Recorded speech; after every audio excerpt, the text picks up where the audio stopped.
steps. Buenos dias, Señora Adriana. A nurse breezes in, clipboard in hand, her cheerful tones slicing through my panic. How are we feeling today?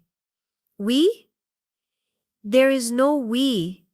There is only me, Adriana, trapped in this body that refuses to obey. Yesterday, I was coordinating 3 clinical trials at the Orange County Medical Complex. Today, I cannot even scratch my own nose. I can't move, I whisper, my voice thin and strange in my ears. Why can't I move? The nurse's smile falters. The doctor will be in shortly to discuss your condition. The accident caused significant trauma to your spine. The accident, flashes of screeching tires, shattering glass, and a sickening crunch flood my memory. I was driving home late after preparing reports, always working late, always proving myself. But that night was different. I was rushing home from something I should never have been doing in the first place. My phone, I say urgently. Please, I need my phone. I have to call Dr. Menendez about the Patterson trial. The data review is scheduled for tomorrow. The nurse places my phone on the bed beside my motionless hand. I stare at it, willing my fingers to move. They remain still, like wax figures. Panic rises in my throat, choking me. There are messages I need to delete, evidence I need to erase before Felipe finds out. My children, I gasp. Leonardo and Lucia, do they know? And Felipe, my husband, has anyone called Felipe? Your family has been notified. They're on their way. The nurse adjusts my IV. Try to stay calm, Senora Adriana. Calm? How can I be calm when everything is crumbling? My career, my family, the life I've constructed through decades of relentless work. All of it balanced on my shoulders, shoulders that now cannot even shrug. And underneath it all, the secret that could destroy what's left of my marriage. The door opens again, and Lucia's small face appears. My 9-year-old daughter's eyes widen at the sight of me, tubes and wires connecting my broken body to machines. Mama? Her voice trembles. Mi corazón. I manage, forcing a smile. Come here.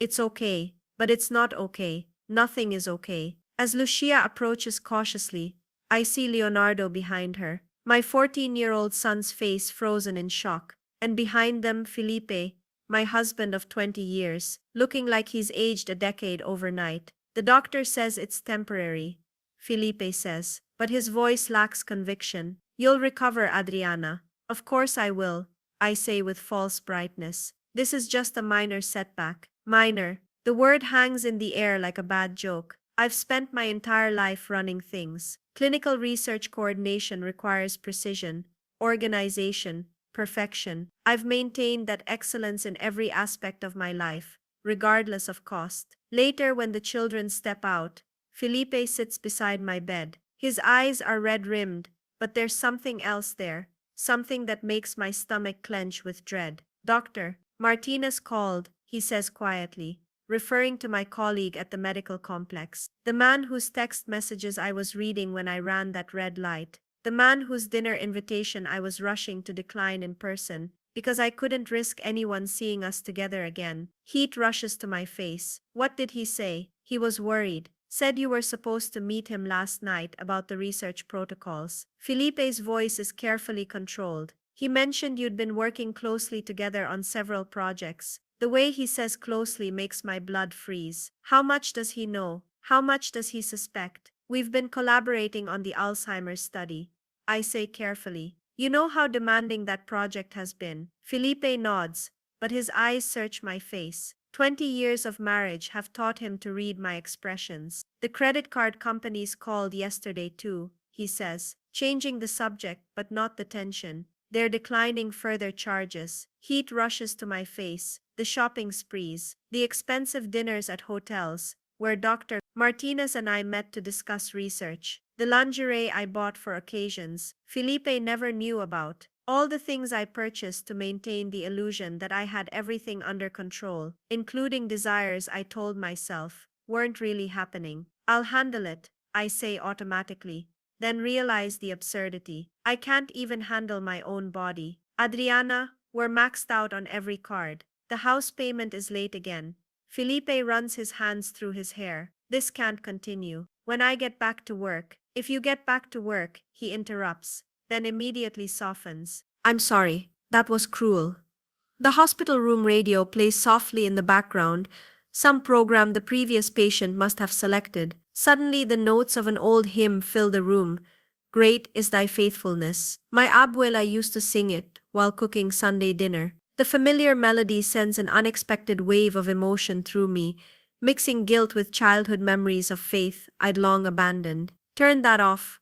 I snap at Felipe.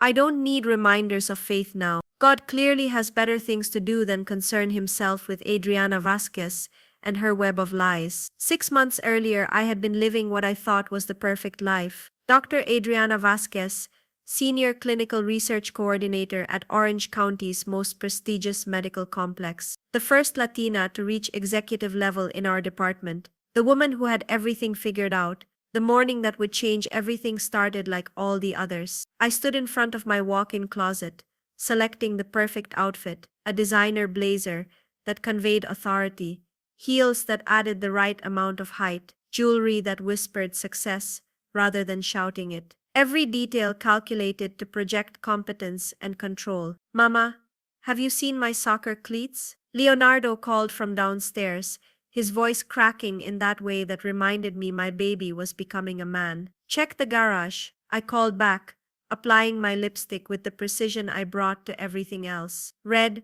but not too red. Professional, but still feminine. The balance I'd mastered over 15 years of climbing the corporate ladder. In the kitchen, Felipe was making coffee, his hair still messy from sleep. After 20 years of marriage, we moved around each other with practiced efficiency.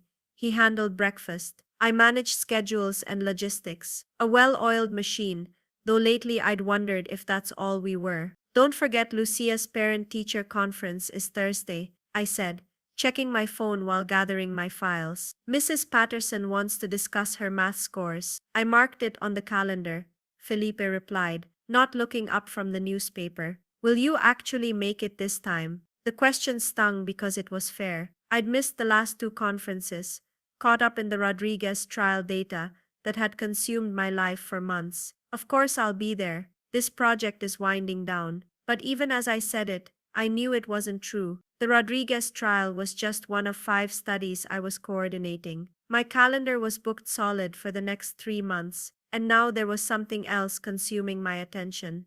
Dr. Gabriel Martinez, the new principal investigator, who had joined our team 6 weeks ago. Gabriel was everything Felipe wasn't: intense, driven, obsessed with his research in the way I understood intimately. When he spoke about the potential breakthrough we were working on, his eyes lit up with a passion that had been missing from my marriage for years. Our late-night strategy sessions had gradually shifted from purely professional to something more dangerous. Mama, Lucia appeared in the kitchen doorway, her backpack dragging behind her. Can you braid my hair today? Daddy doesn't know how to do the French braid. I glanced at my watch. 7:45. The department meeting started at 8:30, and I needed to review the quarterly reports before presenting them. Mija, we don't have time for fancy braids today. Daddy can do a regular braid.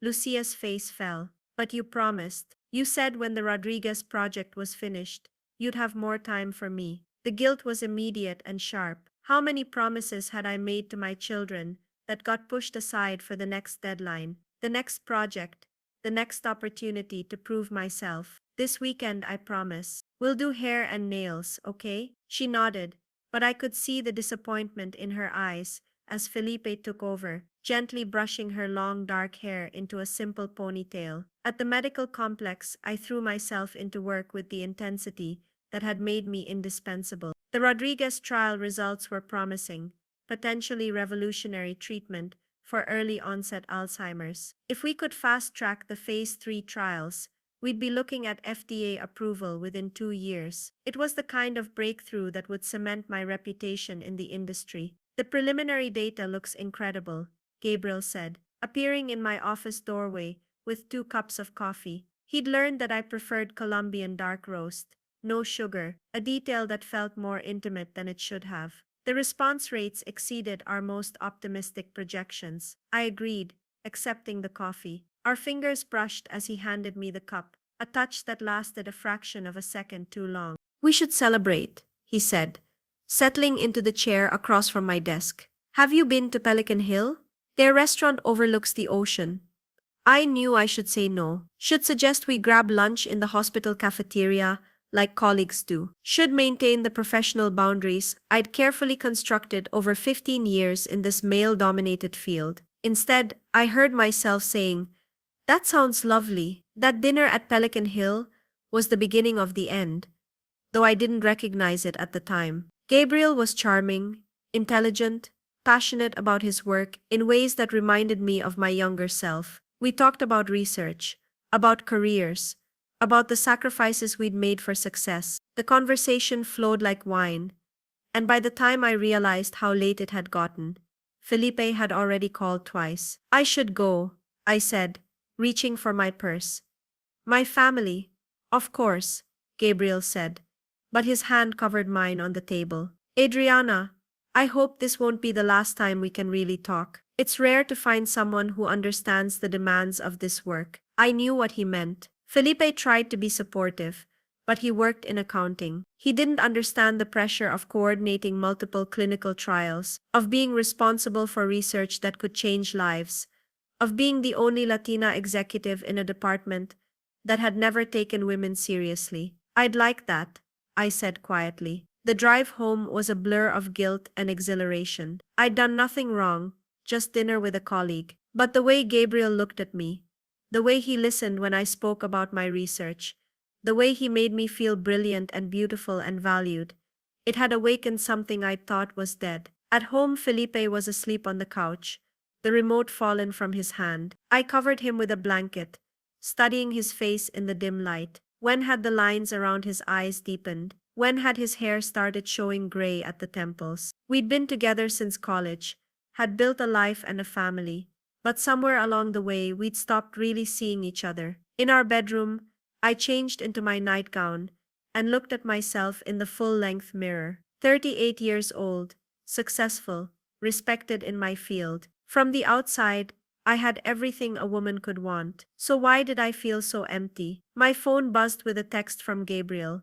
"Thank you for a wonderful evening. Sweet dreams, brilliant colleague." I should have deleted it immediately, should have set boundaries, should have remembered my wedding vows, and the children sleeping down the hall. Instead, I found myself smiling as I saved his number under a different name in my contacts, just in case. The emotional affair escalated over the following weeks. Gabriel and I found excuses to work late together, analyzing data that could have been reviewed during normal hours. We took lunch meetings at restaurants across town, where we wouldn't run into colleagues. We exchanged texts throughout the day, ostensibly about work, but gradually becoming more personal. "You looked particularly lovely today," he texted after a department meeting. "That blue dress brings out your eyes." I stared at the message, my heart racing. Felipe hadn't complimented my appearance in months. When was the last time he'd even noticed what I was wearing? "Thank you," I texted back.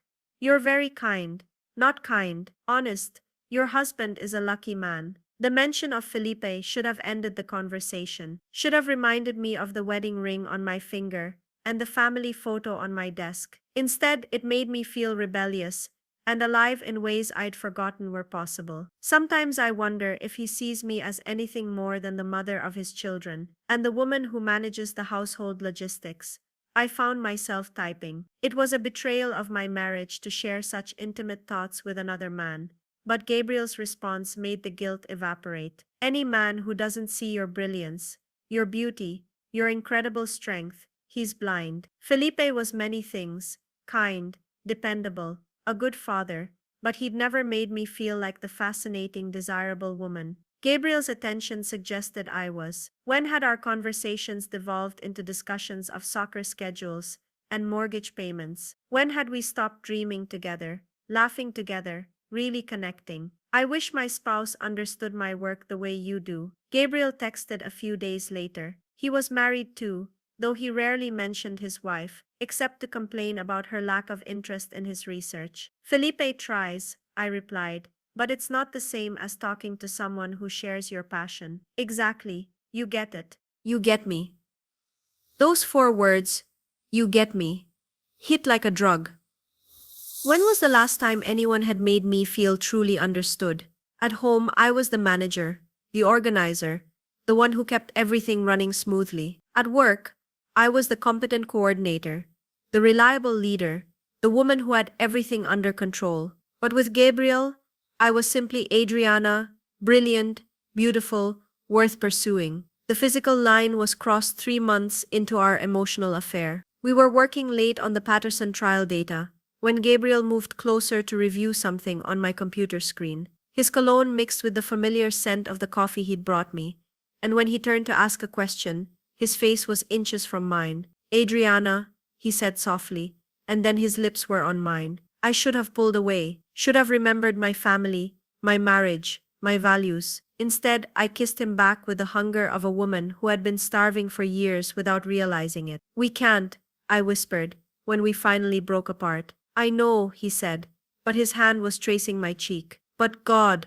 Adriana, I can't stop thinking about you. Neither could I stop thinking about him. The guilt was immediate and crushing, but it was mixed with excitement I hadn't felt in years. Gabriel made me feel alive, desirable, intellectually stimulating. He saw me as a woman, not just a wife and mother and professional colleague. We promised it was a mistake that wouldn't happen again. But within a week, we were meeting at a hotel near the medical complex, ostensibly to work on grant applications in a quiet environment. The work got done, but so did other things that left me simultaneously exhilarated and horrified. I became an expert at compartmentalization. At home, I was Felipe's wife, Leonardo and Lucia's mother, the woman who organized family dinners and helped with homework. At work, I was Dr. Martinez's professional colleague, the coordinator who maintained appropriate boundaries. In the stolen hours with Gabriel, I was the passionate, brilliant woman he whispered I was. The double life was exhausting but addictive. I bought new lingerie and told Felipe it was for him. I worked late and told my family it was for the research. I took longer lunch breaks and told my colleagues I was meeting with vendors. The lies multiplied like cancer cells, growing and spreading until they threatened to consume everything. Felipe began asking questions. You seem different lately, he said one evening, as we watched Leonardo's soccer game. Distracted. Are you feeling okay? Just tired, I replied, but I could see him studying my face. This research schedule is brutal. Maybe you should ask for some time off. The kids miss you. I miss you. The simple honesty of his words cut deeper than any accusation could have. When had I stopped missing him? When had I started taking his steadiness, his loyalty, his love for granted? After the Rodriguez trial wraps up, I promised, but we both knew it was another empty commitment. There would always be another trial, another deadline, another excuse to avoid dealing with what was broken in our marriage. Lucia was the one who finally confronted me directly. She was 9, but wise beyond her years, watching everything with those dark eyes that missed nothing. Mama, why don't you and Papi laugh together anymore? She asked one evening, as I tucked her into bed. The question stopped me cold. What do you mean, Miga? Before you used to laugh when Papi told jokes, and he used to bring you flowers, and you used to dance in the kitchen sometimes, when you thought we weren't watching. She studied my face seriously. Now you're always on your phone or your computer, and Papi looks sad when he thinks we're not looking. Out of the mouths of babes, my 9-year-old daughter had identified the problem I'd been trying to ignore for months. Felipe and I had become roommates, co-parenting partners, financial planning partners. But we'd stopped being lovers, friends, companions. We're just busy, sweetheart, I said. But the words felt hollow. Sister Maria says that when people stop talking to God, they stop talking to each other too, Lucia continued. Maybe you and Papi should pray together again. Prayer, faith, the foundation my abuela had tried to build in me, that I'd abandoned in my pursuit of professional success. When was the last time I'd set foot in a church except for Christmas and Easter? When had I last prayed for anything besides career advancement and research success? Maybe, I said, kissing her forehead. But I knew I wouldn't pray, couldn't pray. Not when I was living a lie, carrying on an affair, betraying everything I'd once claimed to believe. The accident happened on a Tuesday night in October. I was rushing home from what I told Felipe was a department meeting, but was actually dinner with Gabriel at our usual hotel restaurant. We talked about leaving our spouses, starting fresh together, building something real. The conversation had terrified and thrilled me in equal measure. As I drove home, my phone buzzed with a text from Gabriel. I meant what I said tonight. I love you, Adriana. We can make this work. I was reading his message at a red light, my heart pounding with possibilities and terror. When the light turned green, I accelerated while still looking at my phone, trying to formulate a response that would capture my feelings without admitting too much. The pickup truck ran the intersection at full speed. I never saw it coming. The last thing I remembered before waking up paralyzed was the taste of wine from dinner, with Gabriel still on my lips and the weight of wedding ring on my finger. Two realities that had been tearing me apart for months, finally colliding in twisted metal and shattered glass. The next day brought more doctors, more tests, more devastating news. The paralysis might not be temporary. Months of rehabilitation ahead. No guarantees. My carefully constructed world continued to collapse, but the biggest shock was yet to come. Leonardo brought my laptop, thinking it would cheer me up. "You can still work, Mama," he said hopefully. "Your brain is fine." But my fingers couldn't type. My voice recognition software misunderstood my accent when I was emotional. Worse, when Felipe helped me navigate to my email, I saw messages from Gabriel that I'd forgotten to delete. Messages that made the nature of our relationship unmistakable. "Who is this?" Felipe asked quietly, reading over my shoulder. "Why is Dr. Martinez sending you love poems?" The room went silent except for the beeping of my monitors. Leonardo looked confused, too young to understand the implications, but Felipe's face told me he understood perfectly. "I can explain," I started. But what explanation was there? The evidence was undeniable. "How long?" he asked, his voice barely a whisper.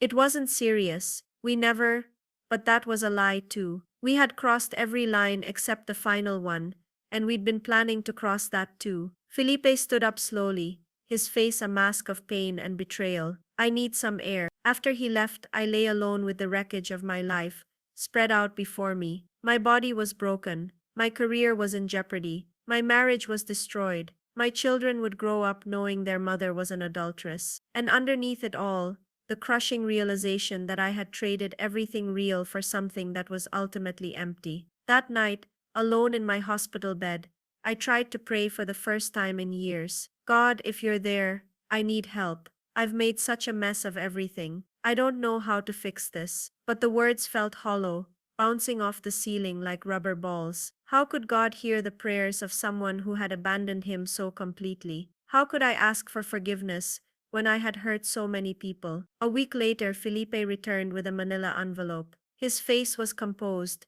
but I could see the devastation underneath. "What is that?" I asked, though somewhere deep inside, I already knew. "Divorce papers," he said quietly. "I started the process 3 months ago, before your accident. I was going to tell you that weekend." The world stopped again. 3 months, while you were having an affair with Dr. Martinez, he finished. "Yes, I've known for months, Adriana. The late nights, the credit card charges at hotels, the way you changed. I hired a private investigator. The shame was overwhelming. Not only had I betrayed my husband, but I'd been caught. My attempts at deception had been transparent to the man who knew me best. The accident doesn't change anything," Felipe continued. "I'm sorry you're hurt. I'll make sure you have everything you need medically. But I can't be married to someone who lies to me every day." "I was going to end it," I said desperately. "The night of the accident, I was planning to tell Gabriel it was over." Felipe's smile was bitter. The investigator's photos from that night tell a different story. After he left, I stared at the ceiling and took inventory of my destruction. My marriage over. My children's respect shattered. My body broken. My career uncertain. The woman who had controlled every aspect of her life had lost control of everything that mattered. For weeks, I existed in a haze of pain medication and despair. Physical therapy was agony. Occupational therapy was humiliating. The divorce proceedings moved forward with the efficiency I'd once admired in Felipe. Gabriel sent flowers once, then disappeared from my life entirely. Apparently, a paralyzed woman wasn't quite the fresh start he'd been imagining. Friends from work visited occasionally, offering cheerful encouragement and awkward small talk. But I could see the questions in their eyes, the judgment. The perfect Adriana Vasquez had fallen spectacularly, and everyone was watching. My mother flew in from Mexico City, bringing the particular brand of tough love that had shaped my childhood. Mija, she said, settling into the chair beside my bed. What have you done to your life? The question broke something inside me. I don't know, Ma. I thought I had everything under control. Thought I was smart, successful, but I've destroyed everything good in my life. Success, she said, shaking her head. I raised you to be a woman of faith, and you chose to be a woman of ambition instead. Look where it got you. Her words stung because they were true. I had abandoned the faith of my childhood in pursuit of professional achievement. I had made career advancement, my God, control my religion, success, my salvation. And when those false gods failed me, I had nothing left. I don't know how to pray anymore, I admitted. I don't know if God would even listen to me now. My mother's expression softened. Mija, God loved you enough to send his son to pay the price for our forgiveness. Nothing you do will ever change his love for you. Recovery was slow and painful. I had to learn to navigate the world from a wheelchair, had to accept help with basic tasks that used to be automatic, had to rebuild my relationship with my children, who were confused and hurt by the divorce and my limitations. Leonardo was angry for months. Why did you cheat on Dad? He asked during one particularly difficult visit. Why did you ruin everything? The question was fair and devastating. Because I was selfish, I said simply. Because I thought I deserved more than what I had, and I was wrong. I'm sorry, Mijo. I know my choices hurt you and Lucia, and I'll spend the rest of my life trying to make it up to you. Lucia was more forgiving, as children often are. She would climb carefully into my lap during visits, tracing the outline of my face with her small fingers. Do you think God is mad at you, Mama? She asked one day. I think God is sad about the choices I made, I said carefully. But I don't think he's mad. I think he loves me anyway, even though I don't deserve it. Sister Maria says God specializes in loving people who don't deserve it. Lucia said seriously. She says that's what makes him God. Out of the mouths of babes again. My daughter understood grace better than I did, even after a lifetime of claiming to be a Christian. Physical therapy became a metaphor for spiritual rehabilitation. Each small movement I regained in my legs was a gift I hadn't earned. Each milestone in my recovery was grace made visible. I learned to celebrate tiny victories, feeling sensation in my toes, taking 3 steps with a walker, managing my own breakfast. Dr. Rodriguez, my physical therapist, was a man of quiet faith who never preached but lived his beliefs. God's not finished with you yet, he would say, during particularly difficult sessions. He's teaching you to walk again, body and soul. The divorce was finalized on a Thursday in March. Felipe was kind but distant, focused on creating stability for Leonardo and Lucia. I signed the papers from my wheelchair in my lawyer's office, formally ending 20 years of marriage and accepting responsibility for my choices. That evening, alone in my small apartment, so different from the beautiful home where we'd raised our children, I read the letter Gabriel had sent weeks earlier. He'd taken a position at Johns Hopkins, was starting fresh with his family, hoped I understood. The affair that had cost me everything had meant so little to him that he could simply move across the country and begin again. I burned the letter in my kitchen sink, watching the flames consume the last physical evidence of my infidelity. But the consequences would last forever, in my children's brokenness, in Felipe's wounded heart, in my own shattered life. 6 months after the accident, I returned to work part-time. The medical complex welcomed me back with careful enthusiasm, accommodating my wheelchair and my reduced capacity. But I was no longer the driven perfectionist who had left. I was a woman learning to live with limitations, to accept help, to find meaning beyond professional achievement. My office was smaller now, my responsibilities reduced. Colleagues who had once competed with me now spoke in the gentle tones reserved for the fallen. I was no longer a threat, no longer the rising star. But strangely, I felt more at peace than I had in years. The need to control every outcome had been stripped away by circumstances beyond my management. I was simply showing up each day and doing my best, trusting that it would be enough. Dr. Menendez, my supervisor, called me into his office on a Friday afternoon.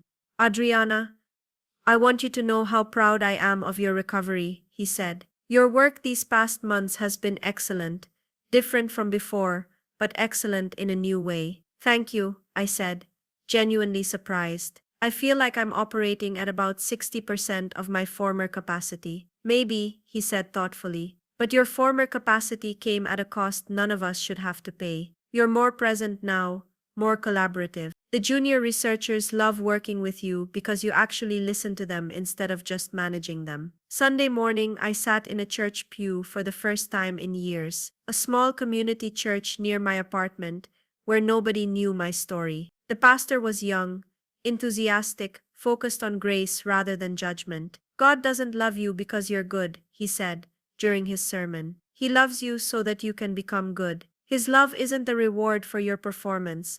It's the power for your transformation. After the service, a woman named Carmen approached me. She was about my age, with kind eyes and a warm smile. I haven't seen you here before, she said. I'm Carmen. I coordinate our newcomers ministry. I'm Adriana, I said, suddenly self-conscious about my wheelchair, my obvious brokenness. Would you like to join us for coffee? She asked. We have a small group of women who meet after service just to talk and pray together. Part of me wanted to decline, to maintain the privacy I'd guarded so carefully since the accident, but a larger part longed for genuine community, for relationships that weren't built on what I could achieve or control. I'd like that, I said. The coffee shop was noisy and crowded, but our corner table felt like a sanctuary. 6 women of various ages, all carrying their own burdens and blessings. As we went around the circle sharing prayer requests, I heard stories of divorce, job loss, health struggles, wayward children, pain that mirrored my own, hope that I envied. When it was my turn to share, I hesitated. These women didn't know about my affair, my professional fall, my spectacular failure as a wife and mother. I could offer something vague, keep my secrets intact. Instead, I told the truth. All of it. The perfectionism that had consumed my life. The emotional and physical affair that had cost me my marriage. The accident that had left me paralyzed. The children who were struggling to forgive me. The God I had ignored until I had nowhere else to turn. The silence that followed was deafening. I waited for judgment, for shock, for the polite withdrawal I'd experienced from other former friends. Instead, Carmen reached across the table and took my hand. Thank you for trusting us with your story, she said simply. It takes courage to be that honest. We've all failed, added Maria, an older woman with silver hair and laugh lines. Some of us just hide it better than others. But Jesus' grace and love is bigger than our worst mistakes. They prayed for me that morning, not pretty, formal prayers, but raw, honest conversations with Jesus about my pain, my guilt, my need for healing. For the first time since the accident, I felt truly seen and accepted, not despite my failures but including them. Over the following months, that circle of women became my lifeline. They celebrated small victories in my physical recovery. They listened without judgment when I struggled with guilt over my children's pain. They held me accountable when I slipped back into old patterns of trying to control outcomes I couldn't manage. Carmen became my closest friend, a relationship built on mutual brokenness rather than mutual success. She'd been through her own devastating divorce years earlier, had rebuilt her life with God's help, understood the long journey from shame to healing. Forgiveness isn't a destination, she told me one afternoon, as we sat in my apartment, watching the sunset through my small balcony window. It's a daily choice. Some days you'll feel free from the guilt, and some days it will crush you again. That's normal. I don't know how to forgive myself, I admitted. Felipe has moved on. Gabriel has moved on, but I'm still trapped in the wreckage of what I did. Because you're trying to earn forgiveness instead of receiving it, Carmen said gently. Jesus isn't waiting for you to feel worthy enough to accept his grace. He's offering it right now, just as you are. That night, I sat in my small living room with my Bible open to Romans 8. Therefore there is now no condemnation for those who are in Christ Jesus.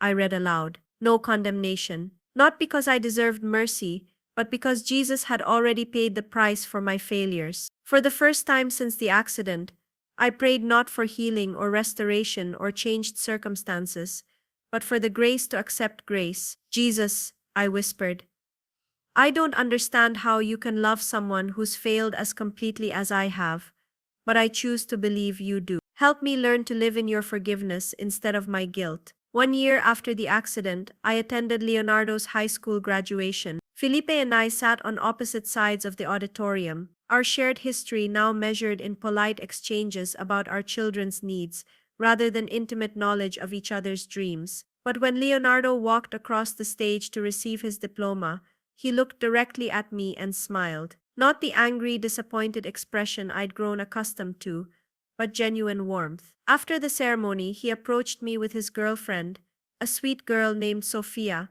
who treated my wheelchair as unremarkable. Mom, I want you to meet Sophia, he said, his voice carrying a pride that made my heart soar. Sophia, this is my mom. She's been through some tough times, but she's one of the strongest people I know. 3 years after the accident, Felipe remarried. His new wife was kind to our children, supportive of his happiness, everything he deserved after years of living with my emotional unavailability. I felt a complex mixture of happiness for him and grief for what we'd lost, but no longer the crushing guilt that had defined my early recovery. That night, after Lucia was asleep, I sat on my small balcony looking up at the stars. 3 years ago, I'd been a woman who thought she had everything and actually had nothing. Thank you, I whispered to the God who had pursued me even when I was running away, who had loved me even when I was unlovable, who had been working everything together for good even when it looked like irreversible disaster.